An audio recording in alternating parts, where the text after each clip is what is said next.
com a morte. Perguntava, desarvorada, a mim mesma: será possível que a morte acaba tudo? De que vale viver, sofrer, aprender, vivenciar experiências, sentir emoções, ter sentimentos, amizades, desenvolver atitudes nobres, honestas, fraternas, para tudo acabar de repente? Para tudo isto deixar de existir? Esses pensamentos me deixavam deprimida, derrotada. Eu me sentia como uma inválida sendo empurrada para o nada, para o eterno não existir. Imagine então minha alegria. E mais que alegria, era o retorno à vida, à esperança, ao amar, crescer, progredir, vir a ser. Era meu glorioso noivado com a eternidade, o bem-estar futuro, entrevisto através das frestas dos mecanismos cósmicos que me eram apresentados em tantos detalhes. Seria possível não me apaixonar? Já havia ingressado com toda a alma no estudo da doutrina espírita, quando, ao ler uma colocação sobre o desencarne, em que o autor dizia que fulano havia retornado ao mundo espiritual, tive um formidável choque. Naquele instante consegui enterrar definitivamente a morte, com todo o cortejo de horrores que acompanha essa ideia. Era uma virada completa na maneira de perceber a questão, e até mesmo o termo desencarne, apesar de ser mais ameno mas trazendo ainda aquelas auras de horror, também mudava a sua feição. As pessoas simplesmente retornavam ao mundo espiritual, sua verdadeira pátria. Isto mudava tudo. Era como se pétalas de luz me tocassem com informações diferentes, solucionando de forma definitiva e profunda todos aqueles conflitos. Primeiros contatos. Passei também a participar de uma sessão mediúnica, dirigida pelo Senhor Cordeiro. Ficava sentada fora da mesa e chorava durante as manifestações dos espíritos sofredores e obsessores, movida por profunda emoção. Era um choro silencioso, com as lágrimas descendo aos borbotões, sem que conseguisse controlar. O mesmo acontecia também, e ainda acontece, quando da aproximação de algum espírito de elevada condição. É impossível conter as lágrimas. Certa noite, por ser feriado e haverem faltado muitos médiuns, o Senhor Cordeiro chamou-me para sentar à mesa. Assim que diminuiu as luzes, iniciando a segunda parte dos trabalhos, senti algo me apertando suavemente o peito. Percebi logo que era o primórdio de um futuro contato mediúnico. Era a confirmação da minha mediunidade.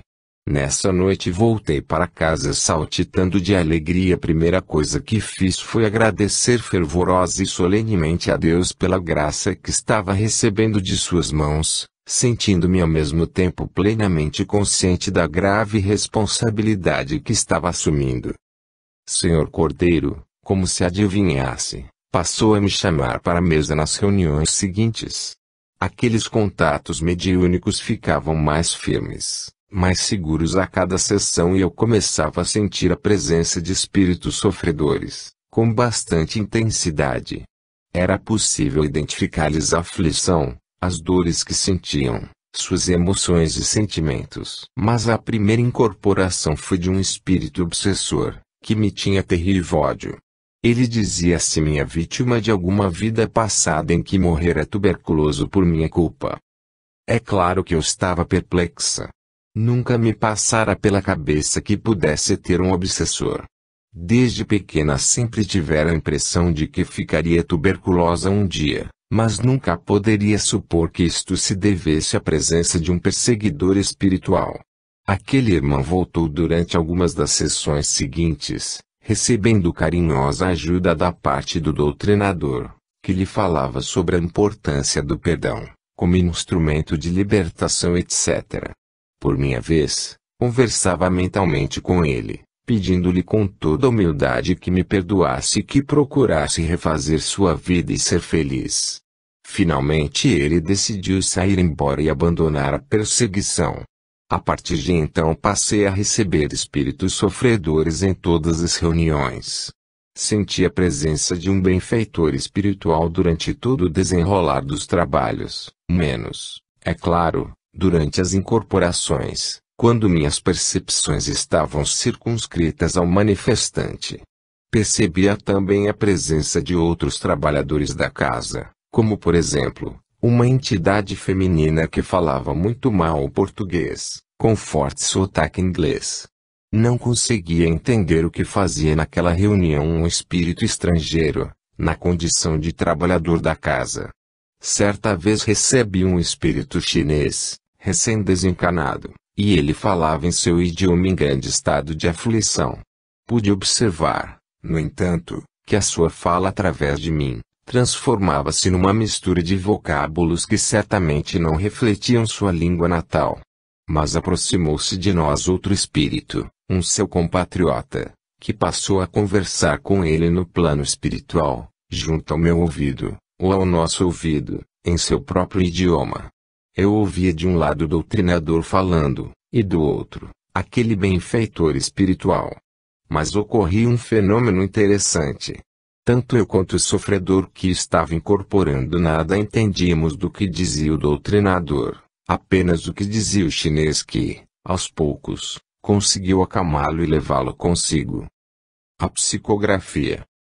Nos primeiros meses de trabalho mediúnico, comecei a fazer exercícios de psicografia em casa.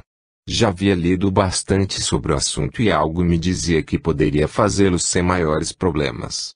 Escolhi um dia da semana e sempre no mesmo horário, recolhia-me ao quarto, fazia a leitura do Evangelho, uma prece pedindo a presença de benfeitores espirituais e ficava quieta diante do papel e caneta, com o pensamento parado, em branco, procurando não deixá-lo fluir.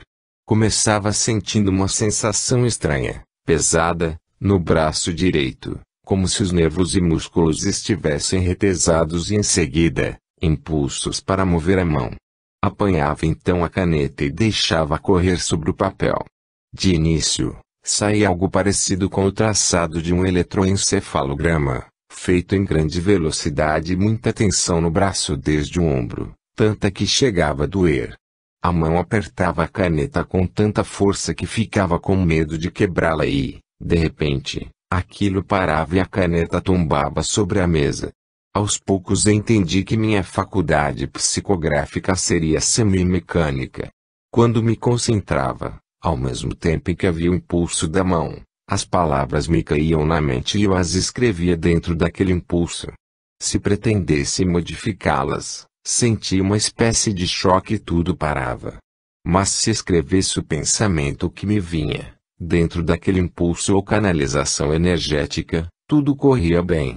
Assim, pouco a pouco, ia conseguindo psicografar textos e mais textos, mas para minha decepção, nada que fugisse do trivial. Bem no meu íntimo esperava receber comunicações de elevado teor, ou então de espíritos cuja identificação pudesse ser comprovada. Apesar disso continuei com os exercícios por alguns anos, mesmo porque era uma oportunidade de sentir a presença de amigos espirituais e praticar a mediunidade.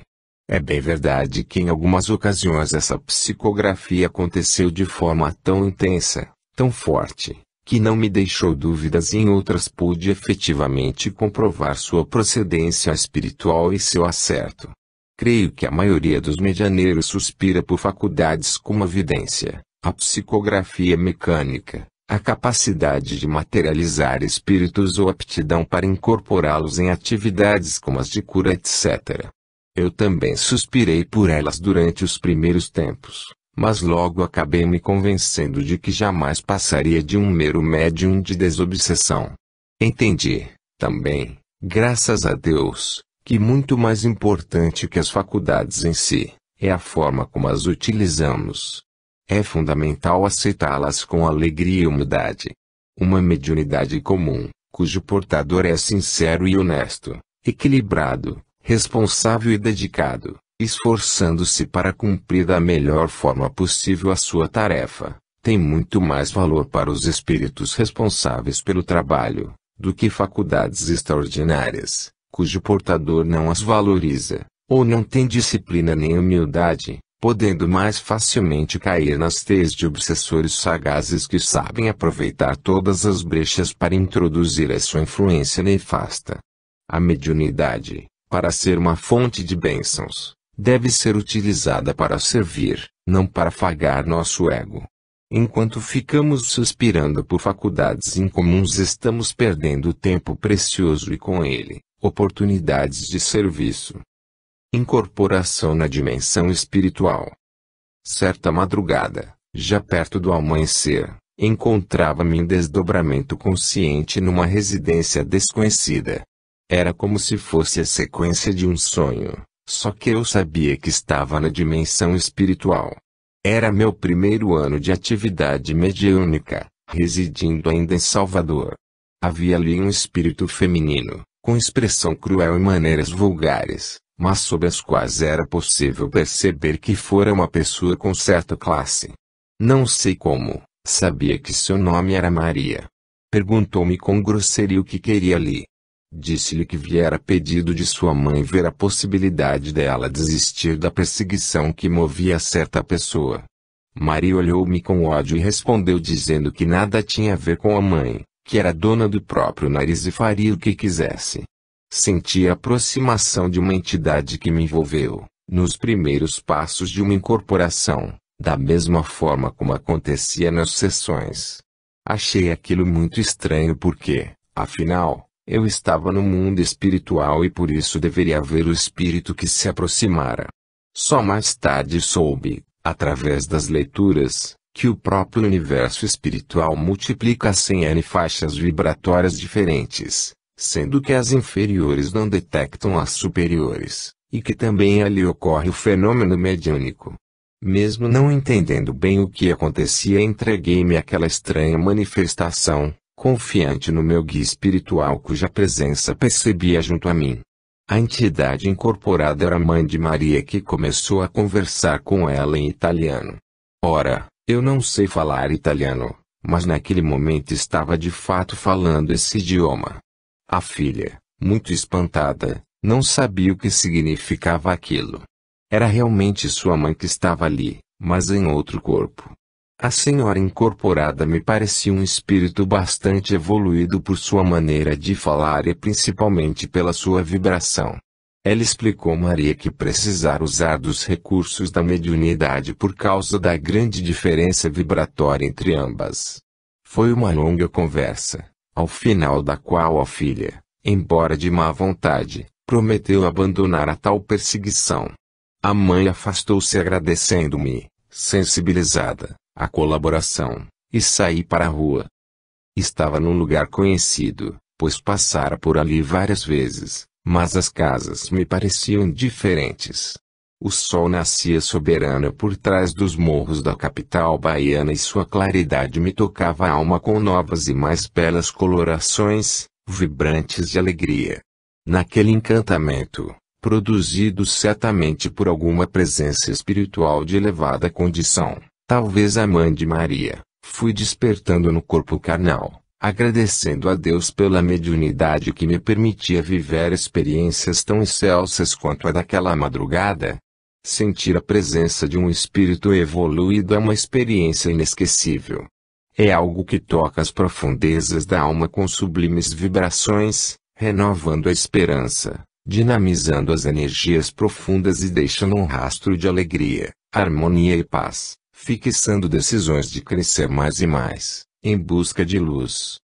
Nota: esse assunto, desdobramento consciente, é muito bem explicado no livro Iniciação, Viagem Astral, do espírito Lancelin, psicografado pelo médium João Nunes Maia. Fim da nota. Indução.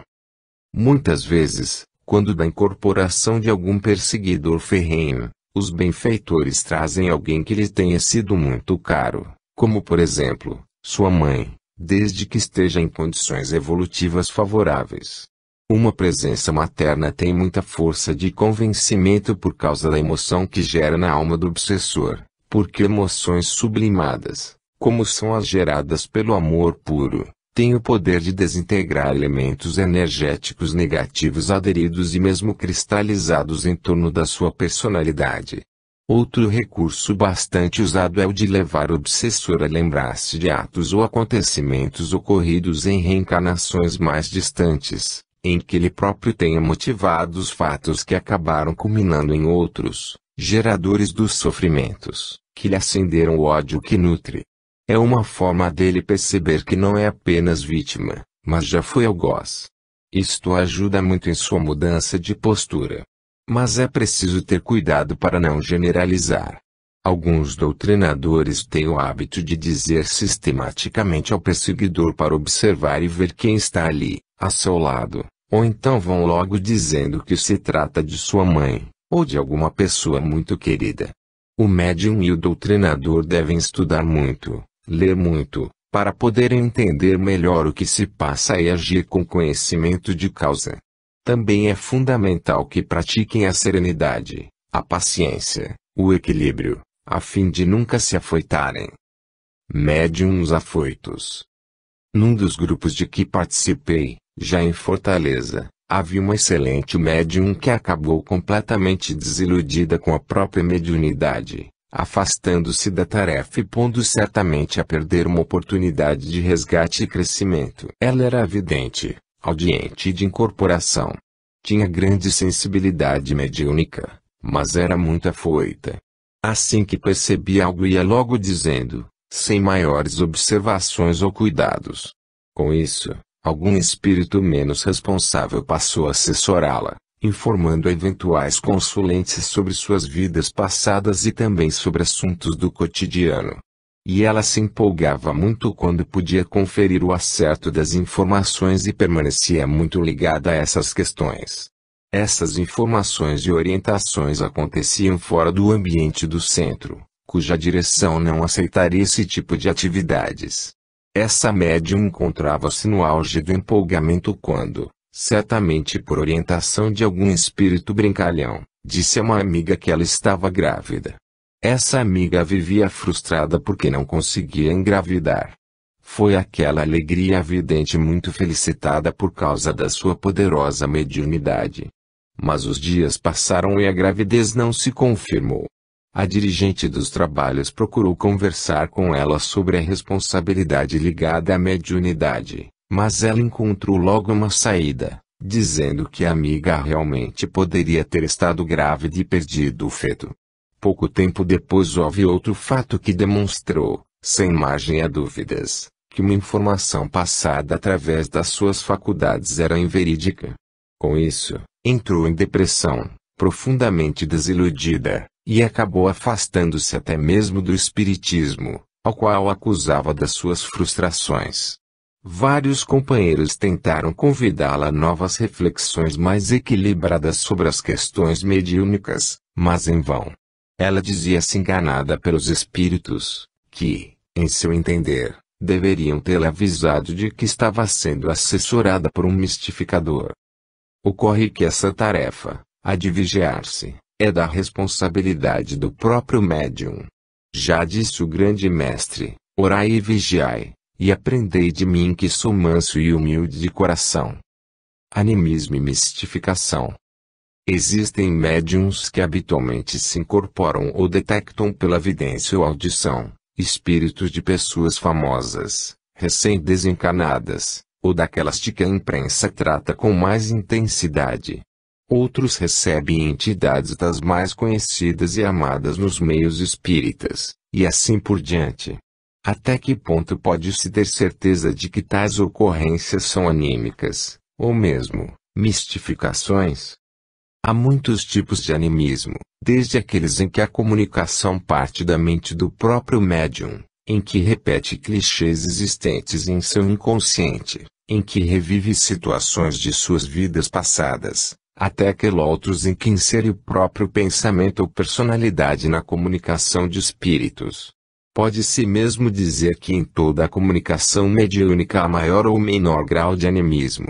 O espírito, para comunicar-se, utiliza-se da mente do medianeiro, com todos os seus componentes psíquicos, seus potenciais, seus conhecimentos.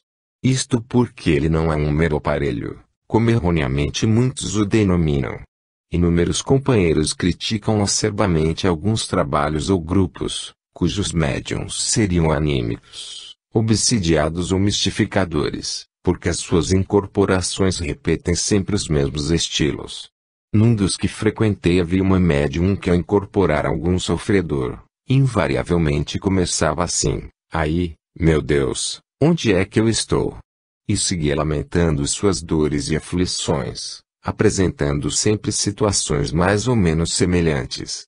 Outra médium, quando recebia um obsessor, este chegava valente, agressivo, cheio de ódio e revolta ou então zombeteiro, quando não, fazendo-se de bêbado e pedindo mais bebida, mas com alguns minutos de doutrinação ia logo dizendo: eu já entendi tudo, graças a Deus. Que Deus ilumine vocês cada vez mais e mais, para que possam continuar neste trabalho de luz, etc. Analisando estes dois casos, podemos ver no primeiro a emoção do espírito atuando sobre o animismo da médium, ou ainda, a manifestação de seu próprio inconsciente, usando clichês sempre repetidos, talvez trazendo à tona algum ponto traumático de sua vida atual ou passada. Podia também tratar-se de um espírito mistificador fazendo-se passar por quem não era. Dificilmente se trataria de mistificação da própria médium, criatura humilde, que nada indicava poder assim agir. Creio que todos do grupo pensavam dessa forma, porque nunca lhe foi demonstrada qualquer crítica ou rejeição. Certamente todos também vibrávamos com muito amor direcionado a ela durante as suas comunicações, porque sabíamos que essa boa vibração não se perderia. Seria sempre bem aproveitada de uma ou de outra maneira. Já o outro caso sinaliza mais para a presença de um mistificador do que para animismo. É até possível que algum espírito obsessor decida-se a mudar de vida apenas com uma curta doutrinação de alguns minutos, porque a vibração que lhe é dirigida na elevada frequência do amor pode realmente levá-lo a perceber melhor sua situação e decidir-se a mudar de rumo. Mas a repetição contínua de resultados semelhantes indica claramente que ali está um zombeteiro fazendo-se passar pelo que não é. Mesmo porque, quando um obsessor empedernido na prática do mal resolve mudar de vida, não começa logo por um discurso parecido com o de espíritos mais evoluídos.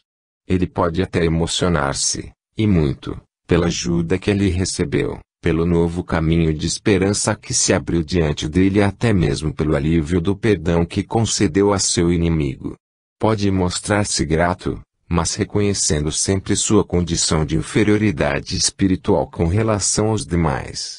Muitas vezes esses espíritos prometem voltar para de alguma forma ajudarem seus benfeitores, pela gratidão que sentem, mas jamais iriam proceder como alguém com prerrogativas para invocar bênçãos. Em qualquer caso é importante observar que cada grupo tem um direcionamento próprio e não é bom o médium ficar analisando isso ou aquilo, com espírito de crítica. Isto só faz cair sua frequência vibratória, desarmonizando-o. Além disso, ele se transforma num instrumento inútil para o trabalho, quando não, em presença francamente negativa. Em vez de criticar, deve fazer a sua parte, dar o melhor de si em qualquer situação, tanto em pôr-se à disposição, desenvolvendo vibrações de amor, quanto em boa vontade, tolerância e compreensão. Há, no entanto, casos limite em que é melhor abandonar o grupo e procurar outro com o qual se esteja mais harmonizado, para não representar ali um polo de vibrações negativas em razão do que percebe, e também para não sofrer qualquer efeito danoso pela má direção dos trabalhos, quando for esse o caso. Igualmente, é muito importante estar sempre atento para a possibilidade de estar sofrendo assédio de obsessores, que gostam de levar discórdia para os corações dos médiuns e por esse caminho para os grupos que frequentam. Observar também sem seu espírito de crítica, talvez num hábito de buscar razões para censuras, não estará vendo o que não existe, ou aumentando aquilo que há. Lembrar que a compreensão e a tolerância são virtudes imprescindíveis em qualquer atividade espírita, principalmente nas mediúnicas, procurando ter sempre em mente aquelas palavras de Jesus: bem-aventurados os limpos de coração, porque verão a Deus. Um caso sugestivo de animismo ou mistificação ocorreu numa cidade do interior do Ceará, há vários anos. Uma companheira da Mocidade Espírita que trabalhava no Banco do Brasil foi transferido para aquela cidade. Em lá chegando foi procurar o único centro que havia, onde foi convidado a participar da sessão mediúnica, que era aberta ao público. De volta à Fortaleza, onde vinha passar os fins de semana, contou-nos de seu desgosto ao verificar que naquela instituição manifestavam-se os espíritos, André Luiz, Emmanuel, Bezerra de Menezes e Allan Kardec. Falou sobre a simplicidade dos anfitriões, dirigentes e donos do centro, e da afabilidade com que o receberam, lamentando sua ignorância, que possibilitava tamanhas absurdidades anímicas. Não lhe parecia tratar-se de mistificação. Na semana seguinte, as mesmas queixas. O companheiro queria fazer algo, esclarecer os dirigentes da casa, acabar com aquelas distorções mediúnicas, mas percebera que, apesar de tudo, ali se fazia muita caridade espiritual. Havia grandes falhas, mas parece que os mentores daquela instituição conseguiam supri-las, ao menos em grande parte. Passados 2 meses veio nos dizer, muito satisfeito, que conseguira matar Kardec, Emmanuel e André Luiz. Contou que ao retornar àquela cidade dissera ao casal dirigente da casa, que corria nos meios espíritas a notícia de que Emmanuel e Kardec estavam preparando-se para a nova encarnação e por isso não iria mais manifestar-se nos centros. Na semana seguinte lá chegou com outra novidade. André Luiz também deixaria de apresentar-se na Terra porque iria realizar estudos em outras faixas vibratórias mais elevadas. É claro que aquelas entidades não mais se manifestaram naquela instituição. Só restara Bezerra de Menezes, de cuja presença ele não tivera coragem de privar aquela gente ingênua. Não julgar. Episódios como esse nos mostram que nem sempre a nossa verdade e as nossas razões são as mais indicadas para determinados momentos ou situações.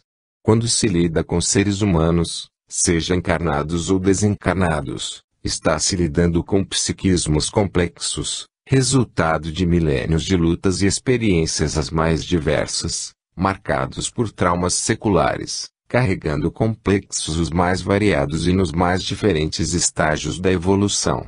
Por isso não se pode generalizar, muito menos julgar. O médium espírita, mais que ninguém, precisa ter como prioridade aprender a ser uma presença sempre benéfica, onde estiver. É fundamental cultivar a serenidade e o discernimento, jamais achando que é o dono da verdade. Quando começamos a pensar que sabemos tudo, na verdade, pouquíssimo estamos sabendo. E quando nos falta um conhecimento mais pleno que nos dê plena segurança no agir, podemos suprir essa falta com outros valores, principalmente com amor. Mas este, para ser útil de verdade, não dispensa o bom senso, a serenidade e o equilíbrio. Colocando estes ingredientes, junto com nossa boa vontade, à disposição dos mentores, eles saberão contornar as dificuldades e as nossas falhas involuntárias, aproveitando todas as possibilidades para o bem que se propõem a fazer. Como exemplo dessa atuação espiritual, durante os anos em que trabalhei no Desobsessão pude observar em inúmeras ocasiões como o doutrinador, sempre que não conseguia perceber o problema do espírito incorporado ou agir de forma adequada ao caso, era substituído por algum benfeitor do mundo invisível. Nesses momentos, eu e o ser que incorporava ouvimos, mas não entendíamos o que o doutrinador falava. Era como se o fizesse em idioma estranho.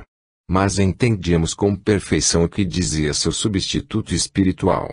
Muitas vezes o companheiro terreno dava por encerrada a doutrinação, mas esta ainda continuava na outra dimensão, pelo tempo que fosse necessário. Existem doutrinadores cuja intuição mais desenvolvida lhes permite perceber o que está acontecendo e o que lhes é soprado pelos espíritos responsáveis. Mas há outros que trabalham principalmente na base da boa vontade, o que também é um pré-requisito importante nesse tipo de atividade. Em qualquer caso, porém, é fundamental, tanto para os médiuns quanto para os doutrinadores, o estudo, A análise e a meditação em torno dos fatos mediúnicos, assim como também a humildade necessária para ouvir sugestões e críticas sem se melindrar, mas sempre aproveitando a deixa para fazer uma autoanálise profunda e sincera. Convém considerar também que, em alguns casos, a despeito do que foi dito, o espírito manifestante necessita ser doutrinado por alguém encarnado, já porque, em razão de seu atraso ou estado aflitivo, ele não tem condição de sintonia com um protetor espiritual. Além disso, quando o transe é completo em termos de incorporação, suas percepções podem limitar-se a ouvir o que está sendo dito em palavras por uma pessoa encarnada. Na Umbanda. Fazia uns 2 anos que era espírita. Tinha uma amiga cujo irmão, seu Antônio, havia atuado como médium de Umbanda no Rio de Janeiro, durante muitos anos. Era uma figura incrível. Seus 6 irmãos e irmãs tinham formação universitária, mas ele era semi-analfabeto. Cabo da Polícia Militar, prestava serviço como delegado numa cidadezinha do interior cearense. Sempre que vinha a Fortaleza, costumava nos visitar e passávamos longas horas batendo papo. Ele contava suas façanhas de um jeito muito engraçado e, apesar de uma terrível vaidade de grande revolta por ser pobre, era uma criatura honesta, cuja amizade prezávamos. Certo dia telefonou-me um cidadão, conhecido radialista, por indicação de um amigo comum, pedindo para conversar comigo.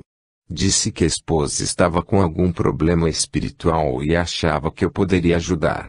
Objetei, dizendo que seria melhor levá-la a um centro espírita, mesmo porque eu não teria recursos para auxiliá-la. Era médium, mas isto não significava que pudesse aventurar-me a qualquer ajuda nesse sentido. A sua insistência acedia em receber o casal logo mais à noite para conversarmos sobre a melhor maneira de encaminhar o problema, já que ele, por ser pessoa conhecida, não queria expor-se, procurando um centro. A maioria das pessoas que se consideram importantes, entende que o fato de serem vistas num centro espírita irá desmerecê-las. Naquela tarde apareceu-me seu Antônio, que acabou ficando para o jantar. Nada lhe falei sobre o assunto, mas quando o casal chegou, parecia que ele já sabia de tudo, porque assumiu a direção de um trabalho que absolutamente não estava nas minhas cogitações, pedindo-me que ministrasse um passe na senhora, antes mesmo de dizerem a que vinham. Atendi e logo que me concentrei comecei a ver uma espécie de ninho de cor escura, cheio de aranhas, cobras, escorpiões e assemelhados a se moverem ameaçadoramente. Com o passar dos anos fui entendendo que essa espécie de visão que se repetia vez por outra quando dava passe ou concentrava o pensamento em alguém, significava que aquela pessoa estava sob efeito de trabalhos de terreiro. A cena mudou de repente e passei a ver a senhora à minha frente com o cabelo todo grisalho e caindo, até que ficava completamente calva. Terminado o passe não consegui me conter e disse o que vira. É claro que o médium nunca deve ir dizendo o que vê, mas o impulso foi muito forte quando dei por mim, já tinha dito. Os dois me olharam espantados e a senhora, que possuía uma bela cabeleira negra, levantou o cabelo e pude ver a raiz toda grisalha. Ela não tinha mais de 30 anos, não se justificando o fato. Informou que seu cabelo começara a cair, cada vez mais e mais, e ficara grisalho em poucos dias. Disse que já não sabia mais o que fazer, pois nenhum remédio dava resultado. Seu Antônio pediu-me que sentasse e me concentrasse. Afirmou que nada deveria temer já que havia espíritos guias ali presentes e cabia nos ajudar aquela senhora. Obedeci e logo incorporei um espírito desses que recebem incumbências para fazer malefícios.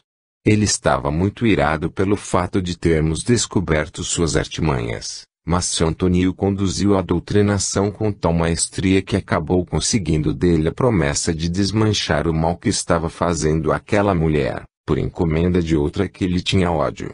A encomenda, conforme explicou, era para fazê-la envelhecer rapidamente, perder todo o cabelo, emagrecer e ficar feia. A senhora começou a chorar, dizendo que era exatamente o que lhe vinha acontecendo. Hoje entendo que é perigoso mexer com esse tipo de coisa sem um preparo adequado e sem o acompanhamento de pessoas e de espíritos conhecedores dessas manhas e preparados para vencê-las. Há da parte de muitos médiuns grande curiosidade com relação à Umbanda. Alguns, em seus passos iniciais, ficam cheios de dúvidas sobre qual caminho seguir, no cultivo de sua mediunidade. Por isso, acho importante falar um pouco sobre o assunto, embora, por vezes, seja tabu nos meios espíritas. Tenho visto muito dirigente dizer a alguém que procura um centro afirmando estar sendo alvo de trabalhos de terreiro, que isso não existe, é só imaginação. O espírito Manuel P. de Miranda, através da psicografia de Divaldo Franco, no livro Obsessão e Loucura, narra suas experiências quando acompanhava o espírito Dr. Bezerra de Menezes no atendimento a um jovem em avançado grau de obsessão, tratamento esse que lhe foi ministrado num terreiro de Umbanda. É uma leitura bem interessante e esclarecedora. Pode-se dizer que a Umbanda abriga concepções heterogêneas, crenças, folclores, superstições, ritos e costumes religiosos de diversas raças e povos. Admite a reencarnação e a lei de causa e efeito e utiliza-se da mediunidade para atender a problemas de ordem material, espirituais e sentimentais, desmanchar trabalhos de magia etc., acolhendo em seu seio espíritos que, de outra forma, talvez fossem presa fácil aos senhores das trevas em suas maléficas atividades e intenções. Nos meios umbandistas só se deveria fazer o bem, mas neles militam muitos que tanto fazem o bem quanto o mal e os médiuns geralmente podem cobrar por seus trabalhos. Conhece-se por quimbanda esse lado maléfico, no qual atuam espíritos trevosos, que se comprazem em fazer o mal. O espiritismo é, sem dúvida, o melhor dos caminhos para os portadores de mediunidade, principalmente por causa das posturas éticas que adota e dos conhecimentos que oferece. Nessa mesma época meu marido interessou-se repentinamente pela Umbanda e começou a frequentar um terreiro. Muito entusiasmado, tanto fez que conseguiu levar-me até lá, mesmo a contragosto. Na verdade, eu sentia que precisava ir, como se algo me conduzisse suave mas firmemente.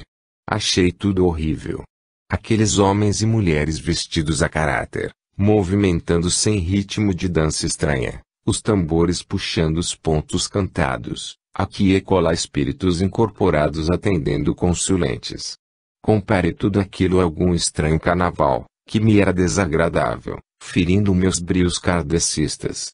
Mas o chefe da casa, um senhor miudinho e muito gentil, recebeu-nos com extrema afabilidade e enquanto meu marido ia consultar-se com alguma entidade, fiquei ali a conversar com ele, que fui dissertando sobre alguns aspectos dos mecanismos que regem a comunicação entre nós e o mundo invisível. Explicou que há no espaço grandes legiões de espíritos de primária evolução, nem bons nem maus, e que a Umbanda os abriga em seus arraiais, dando-lhes trabalho e ensinando-lhes disciplina, além de alguns valores na prática do bem, que lentamente vão assimilando. O mal, afirmou, decorre de muitos encarnados, médiuns e dirigentes, que fazem o que lhes for solicitado, desde que sejam pagos, assumindo com isso graves responsabilidades diante das leis de Deus. Comecei, a partir daí, a mudar um pouco meus conceitos com relação a alguns enfoques. Meditava em que tudo, procedendo de Deus em sua essência, esteja no grau em que estiver, precisa merecer nosso respeito. Pude também entender melhor as palavras de Jesus, não julgueis a fim de não serdes julgados. Esses novos conceitos caem como golpes de marreta sobre alguns arcabouços de orgulho que abrigava, abrindo certos espaços de paz e entendimento em meu interior. Mas isto não significava que nutrisse qualquer desejo de aproximar-me mais da Umbanda, no intuito de conhecê-la melhor. Era o que pensava. Com o passar dos dias, entretanto, comecei a sentir por ela uma espécie de atração, para mim, injustificada. Alguns meses mais tarde meu marido foi embora.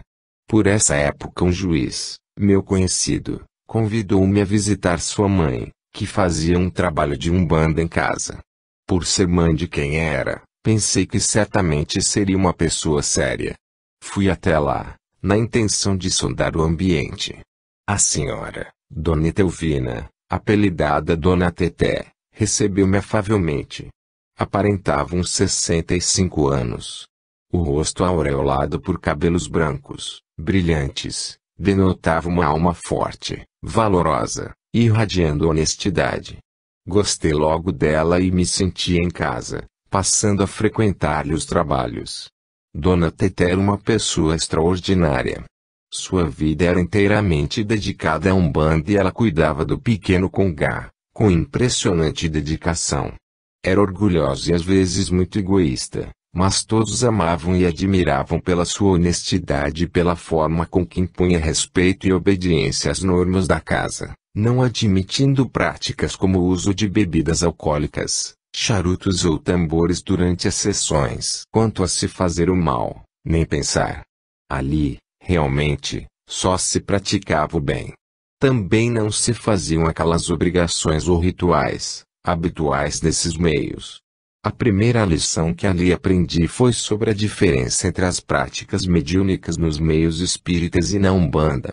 Nos trabalhos espíritas, logo que me concentrava passava a perceber a presença do guia espiritual, num envolvimento de grande bem-estar, ouvia na acústica mental suas palavras amigas ou de incentivo e, chegado o momento, começava a sentir as vibrações do espírito sofredor ou obsessor que iria incorporar, e elas iam ficando mais fortes e cada vez mais presentes, até me envolverem por completo.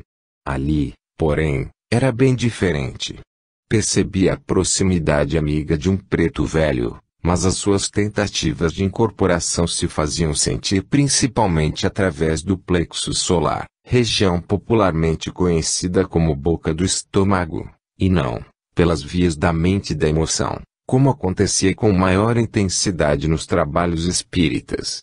Sentia como se essa região se contraísse, manipulada por forças estranhas, só que essas forças não chegavam a romper completamente os bloqueios e alcançar seus objetivos. Mas, conseguiam fazer-me dobrar o corpo na postura de um preto velho. Não era um comando mental nem emocional, era puramente físico e eu me admirava muito pelo fato de conseguir permanecer por longo tempo naquela posição tão cruel para a coluna vertebral, sem sentir qualquer incômodo no momento, ou mesmo mais tarde. A entidade espiritual responsável pelas atividades da casa costumava vir, vez por outra, dar explicações e responder perguntas e assim, aos poucos, fui entendendo os porquês das muitas diferenças entre as práticas espíritas e as umbandistas, principalmente no que diz respeito à mediunidade. Creio que estava necessitando conhecer outros enfoques e redefinir certas posturas, conviver com seres que até então classificara como inferiores e perceber suas grandezas. Precisava sentir minha pequenez em meio àquela gente e quebrar algumas estruturas criadas pela vaidade que sempre é mentirosa. Essa permanência na Umbanda, sinto, foi muito importante para mim. Não que tivesse conseguido desenraizar completamente em virtudes tais como o orgulho, a vaidade e a prepotência, mas ao menos consegui enxergar-me melhor, o que tem me dado melhores condições para lutar contra elas.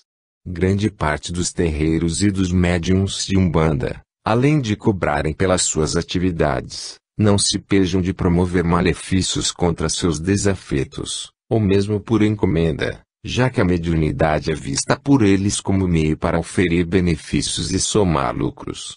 Na tenda que frequentei, era diferente. Havia estudo do Evangelho segundo o Espiritismo e as sempre renovadas prédicas de Dona Teté, quanto à necessidade da caridade, do perdão e da honestidade. Lá, nada se cobrava e os médiuns eram proibidos até mesmo de receber presentes dos assistidos, e os trabalhos sempre visavam o bem. Nessa passagem pela Umbanda, o chefe espiritual da casa sempre deixou claro que a minha tarefa não era ali. Realmente, da mesma forma como senti que deveria procurá-la, também percebi, certo dia, que estava na hora de abandoná-la, passando a dedicar-me exclusivamente aos estudos e atividades espíritas. Direção inadequada. Certa feita, a convite de um amigo, fui visitar um centro muito simpático, que ficava no meio de uma favela. Era um grupo de pessoas de boa vontade, muito dedicadas, que davam àquela gente assistência material e também espiritual, na medida do possível. O amigo, que era o presidente da instituição, convidou-me a participar do trabalho mediúnico, dirigido por uma senhora de poucas luzes, que fazia grande confusão entre espíritos como Santo Agostinho, Erasto, S. Luís e outros da codificação, com os trabalhadores espirituais da casa. Mas era uma pessoa de boa vontade, embora mandona, deixando transparecer boa dose de prepotência. Naquela época eu achava que só a boa vontade era suficiente para dar segurança ao medianeiro e aceitei o convite. Havia vários médiuns de incorporação, cujas comunicações me pareceram bastante seguras. Já na parte final dos trabalhos percebi a aproximação de um espírito em terrível estado de sofrimento. Era um suicida. Sua simples presença dava uma vontade quase irresistível de sair correndo. Era uma vibração angustiante, cheia de hipnotizante horror. Mas aquietei-me ao perceber a presença da entidade que sempre me assistia nos trabalhos mediúnicos e pedi a Deus tranquilidade e amor suficientes para suportar aquela presença e poder ajudar. Foi uma incorporação sofrida e uma doutrinação difícil.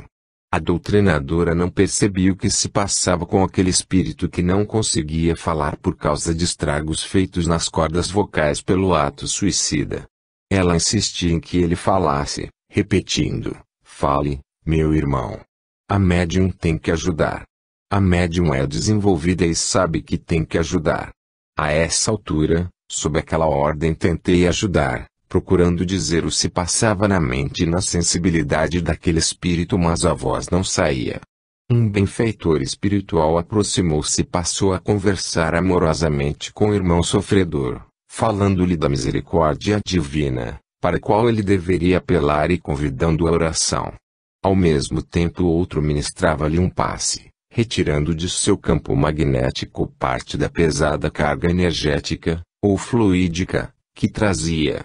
Procurei dominar os gemidos que ele emitia e ficar o mais quieta possível para que a doutrinadora pensasse que o espírito já tinha ido embora.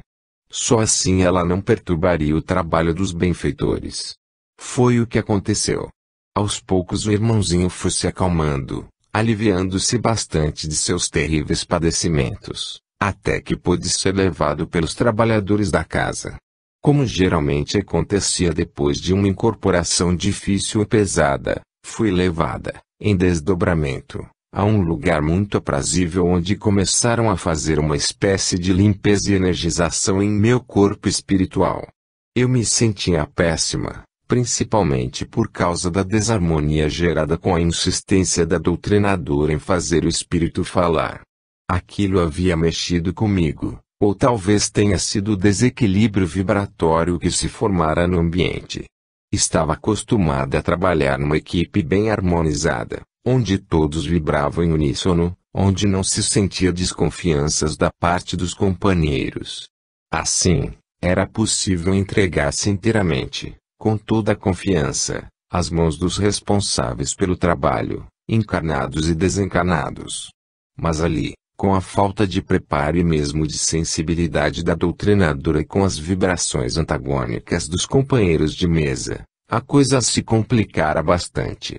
Mal começava a sentir algum alívio, percebi, mesmo distante, que a doutrinadora estava encerrando a reunião. Quando me desdobrava, para uma incorporação ou não, sentia-me muito vulnerável, fragilizada, e minha sensibilidade ficava à flor da pele. Percebi que retornávamos rapidamente, mas eu não conseguia voltar ao corpo, por mais que tentasse. Seria preciso algum tempo para que os benfeitores pudessem fazer o seu trabalho, proporcionando condições seguras para meu reingresso. De repente, um pensamento assustou-me, e se eles não perceberem minha situação e forem embora, deixando-me trancado dentro do centro? Observei que todos se levantavam e preparavam-se para sair. Eu estava apavorado e também por isso minhas tentativas de voltar ao corpo não davam qualquer resultado. Felizmente alguém percebeu e chamou a atenção da doutrinadora. Esta, bastante mal-humorada, passou a me recriminar, dizendo que eu precisava ter mais disciplina e não permitir incorporação fora de hora. Ela achava que eu estava incorporada. Engoli humildemente qualquer ideia de revolta pela falta de fraternidade e mesmo de tato da parte daquela senhora. Tentei me acalmar, procurando entender-lhe as razões, mesmo porque a orientação espiritual é pela disciplina nos horários de início e encerramento das sessões. Ela segurou minha cabeça entre as mãos, falando energicamente com o suposto espírito, ordenando que fosse embora e aguardasse a reunião seguinte, quando poderia ser atendido. Como se não bastasse, deu-me meia dúzia de tapas na testa, que repercutiram dentro da minha cabeça como violentas explosões a se refletirem em todo o organismo. Foi assim, com toda essa brutalidade, que retornei a corpo. Meu Deus! Que sensação terrível! Eu não conseguia respirar e sentia como se todas as minhas células estivessem dispersas, flutuando no espaço. Um imenso desespero apossou-se de mim, ao perceber que não estava sendo capaz de juntá-las. Senti uma terrível angústia e acreditei que estava desencanando. Foi aí que um companheiro pediu licença e veio me dar um passe.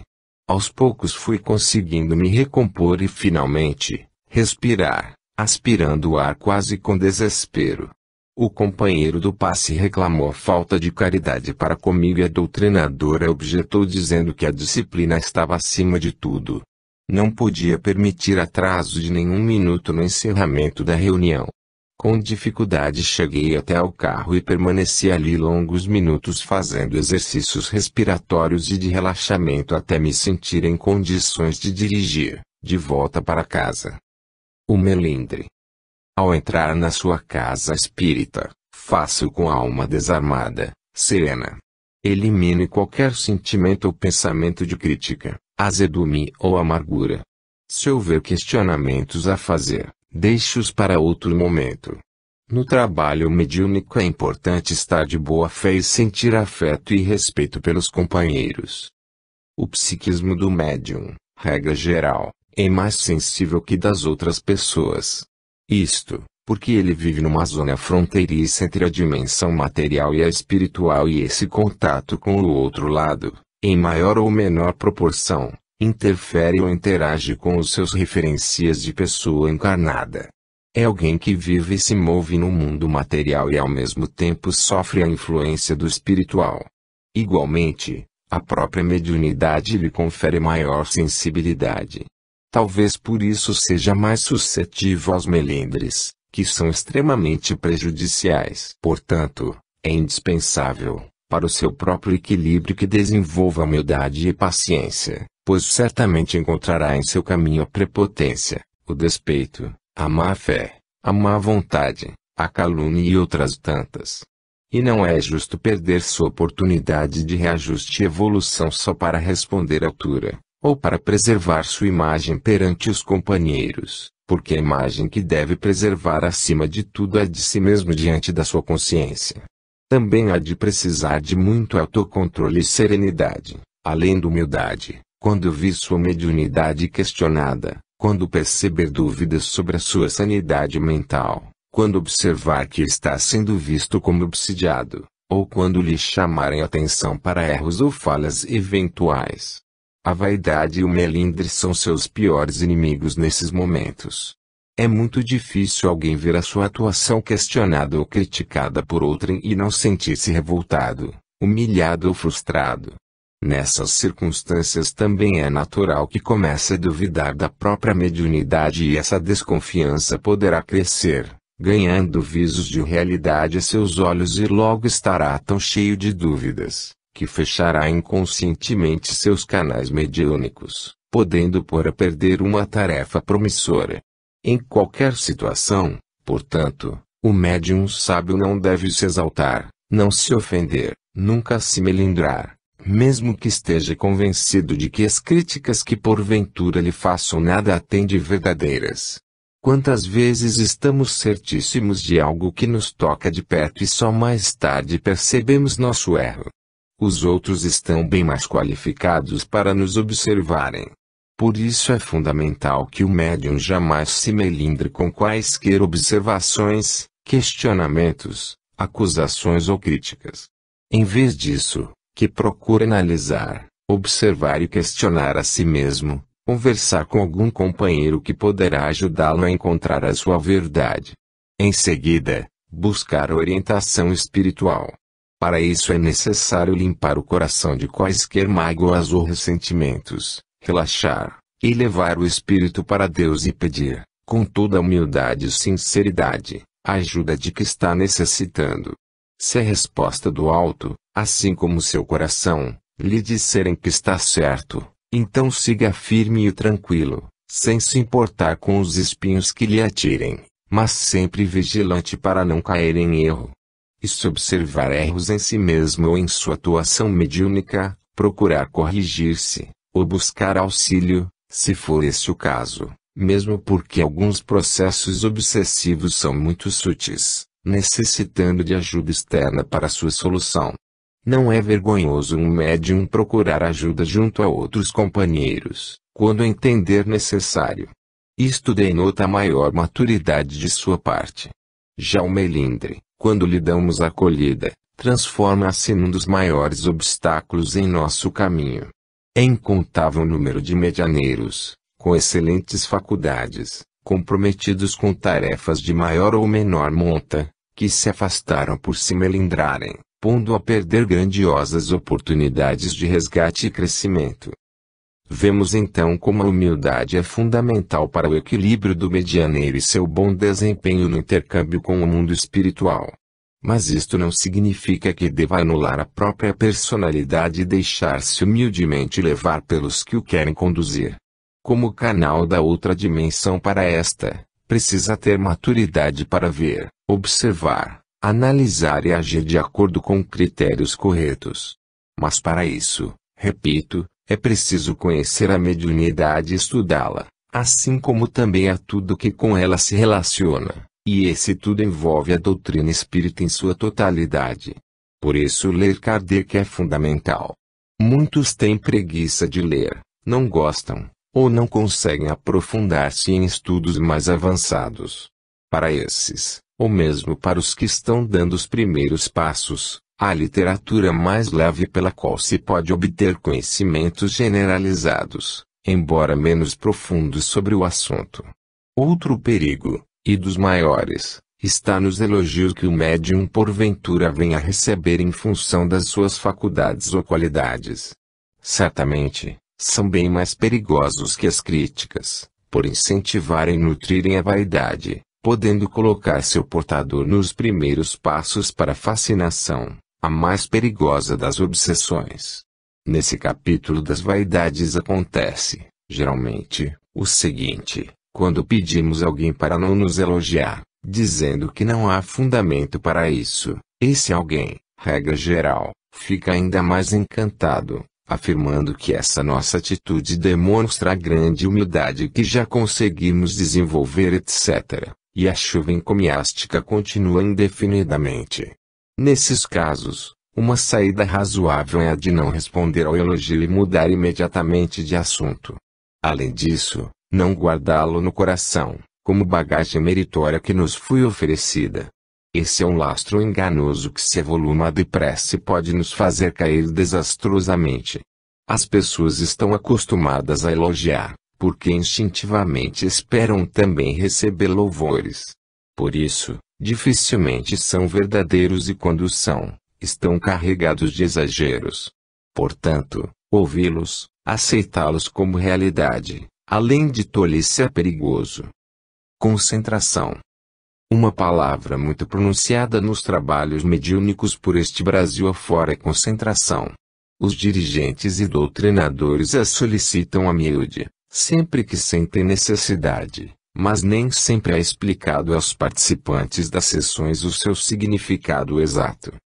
Certo senhor que fundou um centro espírita com a finalidade de curar-se de câncer, mas sem maiores conhecimentos sobre o assunto, quando da manifestação de algum espírito perturbador, ordenava: concentração, minha gente. Olha a concentração. Isto era dito em tom imperioso e os participantes ficavam sem saber exatamente o que deveriam fazer. Muitos, certamente, ficavam tão preocupados em se